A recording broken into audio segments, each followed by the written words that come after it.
بسم اللہ الرحمن الرحیم۔ ناظرین، آج کا 11واں ویلاگ حرام کاری کیسے رک سکتی ہے، یہ ہیڈنگ ہے، صفحہ ہے 14 اور کتاب کا نام ہے مسلمان خاوند، اور آج کا سبجیکٹ بھی یہی چل رہا ہے، حرام کاری کیسے رک سکتی ہے مسلمان خاوند۔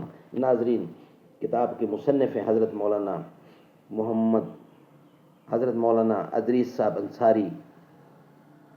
وَلَهُنَّ مِثْلُ الَّذِي عَلَيْهِنَّ بِالْمَعْرُوفِ، اور مردوں پر عورتوں کے بھی ایسے حقوق ہیں جیسے عورتوں پر ہیں قاعدہ کے مطابق۔ نحمدہ ونصلی علی رسولہ الکریم۔ بسم اللہ الرحمن الرحیم۔ حرام کاری کیسے رک سکتی ہے، یہ ہیڈنگ ہے۔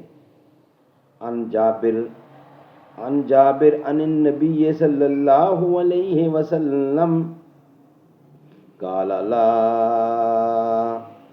تلجوا علی المغبیات فإن الشیطان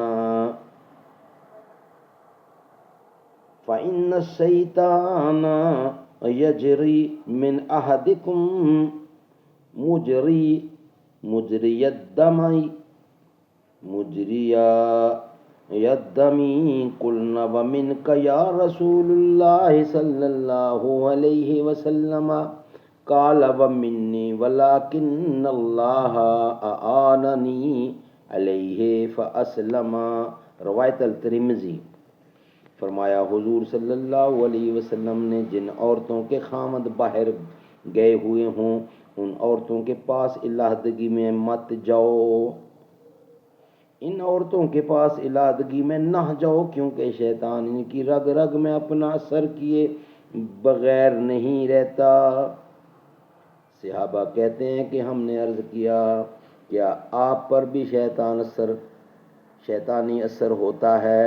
آپ نے فرمایا ہاں، دو تو مجھ پر بھی چلاتا ہے، لیکن اللہ نے مجھے اس پر غلبہ دے دیا ہے، میں اس کے اثر سے محفوظ رہتا ہوں، وہ میرا کچھ نہیں بگاڑ سکتا۔ روایت ترمذی۔ اب سوچنا چاہیے کہ جب شیطان لعین حضور صلی اللہ علیہ وسلم جیسی ہستی پر بغیر اثر کیے نہیں چونکتا، تو آج کے جاہل پیر یا ہمارے نوجوان اس کے اثر سے کیسے محفوظ رہ سکتے ہیں؟ حدیث میں آیا ہے النساء حبالۃ الشیطان، عورتیں شیطان کے پھندے اور جال ہیں، ان کے ذریعے مردوں کو پھانستے ہیں۔ اللہ تعالیٰ محفوظ رکھے۔ ناظرین، یہ تھا 11واں ویلاگ۔ انشاءاللہ 12ویں ویلاگ میں ہمارا ہیڈنگ ہوگا پاک نظری کا ثمرہ، یہ آپ کے سامنے پیش کریں گے۔ Next vlog number 12۔ آج کا 11 نمبر ویلاگ ختم ہوا۔